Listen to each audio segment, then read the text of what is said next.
ನಮಸ್ಕಾರ. ಈಗ ಮಹಾಲಯ ನಡೀತಾ ಇದೆ.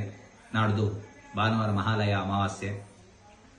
ಯಾರೋ ನನ್ನ ವಿಡಿಯೋ ನೋಡಿದವರು ಪ್ರಶ್ನೆ ಮಾಡಿದರು, ನಾವು ಶ್ರಾವಣದಲ್ಲಿ ತರ್ಪಣವನ್ನು ಮಾಡ್ತೇವೆ, ಬಟ್ಟೆ ಇಡೋದು ಅವರ ಕುಟುಂಬದಲ್ಲಿ ಬಂದಂಥ ಕ್ರಮವನ್ನು ಅನುಸರಿಸ್ತೇವೆ. ಹಾಗೆ ಕೆಲವರು ದಸರಾದಲ್ಲಿ ಮಾಡ್ತಾರೆ, ಕೆಲವರು ದೀಪಾವಳಿಗೆ ಮಾಡ್ತಾರೆ.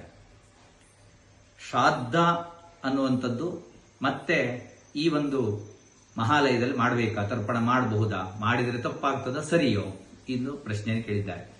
ಒಬ್ಬ ಮನುಷ್ಯನಿಗೆ ನಾವು ಸಂಕಲ್ಪದಲ್ಲೇ ಹೇಳ್ತೇವೆ, ಷನ್ನವತಿ ಅಂದರೆ 96 ಶ್ರಾದ್ದವನ್ನ ಮಾಡಬೇಕು ಅಂತ. ಹಾಗಾದ್ರೆ ನಿನ್ನೆ ತಂದೆಯ ಶ್ರಾದ್ದವನ್ನ ಮಾಡಿದ್ರೆ ಇವತ್ತು ತಿಲತರ್ಪಣ ಮಾಡಬಹುದು, ಅದು ಮಾಡಬಾರದು ಅಂತಿಲ್ಲ. ಶ್ರಾವಣದ 2 ಮಾಸ, ಭಾದ್ರಪದದ 1 ಮಾಸ, ಹೀಗೆ ಅದು ವಿಶೇಷವಾದಂತಹ ಫಲವನ್ನ ಈ ಮಹಾಲಯ ಅನ್ನುವಂಥದ್ದು ಕೊಡುವಂಥದ್ದು ಅಂತ ಹೇಳಿದೆ.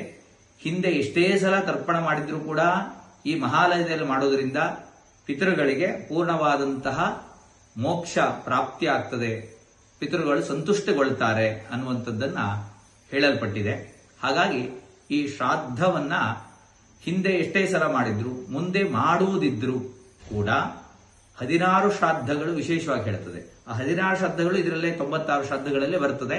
ಅದು ಮಹಾಲಯದಲ್ಲಿ ಮಾಡಬಹುದು ಅಂತ ಹೇಳಲ್ಪಟ್ಟಿದೆ. ಆದ್ದರಿಂದ ನೀವು ಹಿಂದೆ ಶ್ರಾವಣ ಮಾಸದಲ್ಲಿ ಏನಾದರೂ ತರ್ಪಣಾದಿಗಳನ್ನ ಅಥವಾ ಪಿತೃಪೂಜೆಯನ್ನ, ಬಟ್ಟೆ ಇಡೋದು ಅಂತ ಹೇಳ್ತೀರಿ, ತರಕಾರಿ ಎಲ್ಲ ಇಟ್ಟು ಪೂಜೆ ಮಾಡಿ ಎಡೆ ಹಾಕೋದು ಅಂತ ಹೇಳ್ತೀರಿ, ಆ ರೀತಿಯಾಗಿ ಮಾಡುವಂಥದ್ದು ಯಾವುದಿದೆಯೋ ಅದನ್ನ ಮಾಡಿದ್ರೂ ಕೂಡ ಮಹಾಲಯದಲ್ಲಿ ಮಾಡೋದ್ರಿಂದ ಪಿತೃಗಣಗಳು ಸಂತುಷ್ಟಿಯನ್ನು ಹೊಂದುತ್ತವೆ. ಆದ್ದರಿಂದ ಅದನ್ನ ಮಾಡಿದ್ರೂ ಕೂಡ ಮತ್ತೊಮ್ಮೆ ಈಗ ಮಾಡಬಹುದು. 96 ಶ್ರಾದ್ದವನ್ನ ಒಬ್ಬ ಮನುಷ್ಯ 1 ವರ್ಷದಲ್ಲಿ ಮಾಡಬಹುದು. ಇದಕ್ಕೆ ಸಂಪೂರ್ಣವಾದಂತಹ ಶಾಸ್ತ್ರ ಅನುಮತಿಯೇ ಇದೆ.